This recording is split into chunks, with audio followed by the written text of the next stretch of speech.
I stumbled across a video the other day from Laura, who happened to be using one of my products in her video, and she created the most stunning card, which gave me a little of idea on how I could take her technique, try it out, and switch things up a little bit to see if it worked. So often people write me saying, hey, I have a different brand of ink pad. Will the technique that you just showed work? Or will heat embossing on all acetate work? Or will my stamp be appropriate for this technique? And all I have to say is give it a try, because experimenting in card making is one of the fun parts that I think we forget can be fun sometimes. So let's give Laura's technique a try, and don't forget to subscribe to her channel and check out the original video as well, because the technique is much more fabulous than what I ended up making. All right, so I'm going to get started by using a cover plate die. So you can use any cover plate die, or you can pick up this one. This is from my own personal line from It's Just Paper. And you do want stuff with not crazy intricate details. You do want nice open spaces in your cover plate die. So I'm going to go ahead and I cut this out 4 times in total. And then I'm going to go ahead and what Laura did was she used cardstock to back it. And I wanted to use acetate. So I'm using heat resistant acetate because I want to see if I use translucent embossing powder, if I can make this look like stained glass. So I'm going to go ahead and grab 3 of these cover plate dies here, the die cuts that I cut out, and I'm going to go ahead and glue them all together. So once again, this is what Laura did. She went ahead and she attached this to some white cardstock, but I do really recommend going to check out her video. She explains everything so beautifully. And I'm gonna go ahead and back this with acetate. And then I'm gonna use translucent embossing powder. So I'm gonna use the ones from Tim Holtz, the Distress embossing powders. But if you're using Wow embossing powders, they're gonna be marked and labeled with a T if they're translucent embossing powders. So now I've stuck all of the 3 die cuts, one on top of each other, and then I've stuck those to the acetate. I'm going to use a couple heavy objects and just let this sit for a couple minutes so the glue bonds to the acetate while you hear a word from today's sponsor.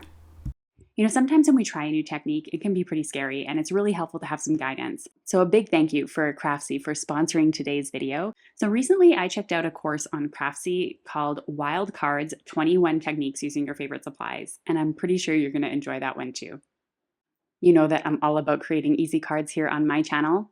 So the course 13 Easy Card Making Ideas in Under 30 Minutes was a perfect choice for me. Craftsy courses are taught by industry experts. And they always have new classes, so it keeps you coming back for more and more. And there's plenty of classes I can't wait to try out. I'm always looking on better ways to improve my watercoloring or my brush lettering, because let's face it, stamps are expensive. If I can handwrite those sentiments, game changer. So before we continue on with our card making tutorial today, and as we learn a technique, I'll be showing other ones too, and plenty of which that I've learned off of Craftsy courses. Now the best part is that Craftsy is giving the first 1,000 people to click my link below in the video description a 1-year premium membership for just $1.49. How awesome is that?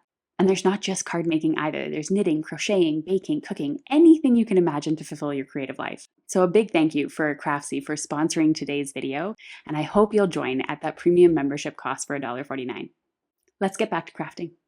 All right, so we're all set. And if you need any sort of gluing tips, Laura does have a fabulous way to glue die cuts that I thought to myself, why have I never thought of that? So be sure to check out her video once again. I do want to give her all the subscribers as possible. She's a fabulous creator, so be sure to check her out. All right, so I'm going to go ahead and I'm going to start adding all of this embossing powder. And as I was doing this, it kind of reminded me of those Buddhist monks that do those big sand mandalas. It was very meditative and I enjoyed it. It took about 15 minutes to do, so it's nothing super crazy. And I definitely, this is the first time I've ever tried this technique. I'm learning as I go. So I learned, for example, not to add as much embossing powder as I am doing because it just blows away with the heat tool. But you know, this is all about experimenting and having fun. And it's also about exploring your supplies in more detail. So what techniques are possible? Brainstorming ways that you might be able to get more out of your supplies. And sometimes these techniques work really well and sometimes they don't, and that's okay. In Laura's video, she gives you a ton of tips on how to apply this embossing powder, how much to apply and why and all of those things, and maybe I should have listened better. I do have to say though, now that I'm looking at the finished card, it does look kind of cool, but I definitely think there's room for improvement on the technique, so I'm definitely going to be trying this technique out more in the future to see if I can get the exact amount of embossing powder correct in the next attempt. Now you don't need to worry too much about getting embossing powder on the die cut itself. You just want to concentrate and go slowly enough that you are trying to keep everything in the well that you're putting it in so that it's not getting too much on the background. That way you aren't getting all these mixes of embossing powders and it's very clear which flower is which flower, which leaves are leaves, and which is the background color. Now, one thing Laura did do, I believe, if I recall from watching her video, is she heated up the flowers first and then she went ahead and heated the background. She's using the same cover dye as I am, by the way, which is how I discovered her video and was so happy to see someone using my products. All right, so I'm gonna go ahead and put my heat setting on, and I put it on heat setting 1 because I'm using the acetate, and I did follow Laura's advice about heating from behind. Even with paper, this is a much better idea than heating from the front, because when I did try to go and heat from the front, because I thought, it'll be fine, it blew embossing powder everywhere, so you definitely don't want to do that. And you'll see that it is clear, it is giving the effect that I want. I do want a stained glass look, and it is doing that, but you definitely see the areas where I had more embossing powder or less embossing powder, so it might just be something that I need to go in and just fill in a bit more embossing powder here and there. I kind of thought it would all melt and sort of fuse together and create one even layer, but that wasn't necessarily the case. It's still pretty cool looking though. So I'm just going to skip ahead a little bit since it's all just melting embossing powder and there's not really anything different. But all you're doing essentially is holding it close from the back, using a lower heat setting if you're using acetate. I'm pretty sure you could use the normal heat setting for embossing powder if you're using paper though, because it is a little bit of a different paper that you're using. And then I'm going to go ahead and I'm going to grab my glue tool again. Laura has much better tips on how to glue these fine intricate dies, but I'm going to go ahead and grab my glue here and I'm going to add this on top so it covers any sort of areas where the embossing powder might have gotten onto the die cut. That way it looks nice and clean and finished. And I found that cutting 3 pieces of the, I believe I used 80-pound cardstock, but you could use 110-pound too, was more than sufficient to hold the embossing powder inside.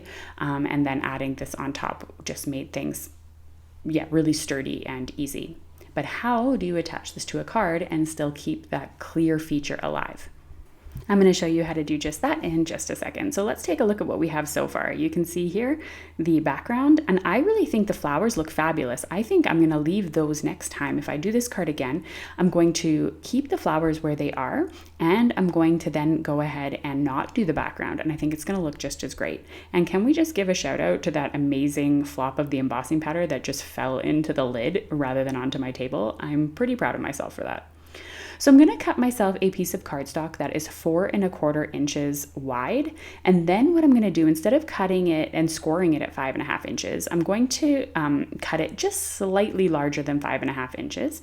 I'm then going to score it though at the 5 1/2 inches. So it's going to leave about 1/8 to 1/4 of an inch on my cardstock. And I always forget, I hate this trimmer in that sense, that it doesn't score all the way to the top. It drives me crazy. Then what you can do is either using liquid glue, or I would actually recommend double-sided tape here, is just adhere your card panel, and it should have it so that that top border is bordered by this card, and now it can open and close and still be completely clear, rather than backing it with a normal card base where it would just end up being white in the process anyway. So you can see it open and closes no problem, but again, the tape would be much more better adhered. Now don't forget to check out Laura's video. I'm going to link it right here for you in case you want to go back and see that. And I will see you next time for another video.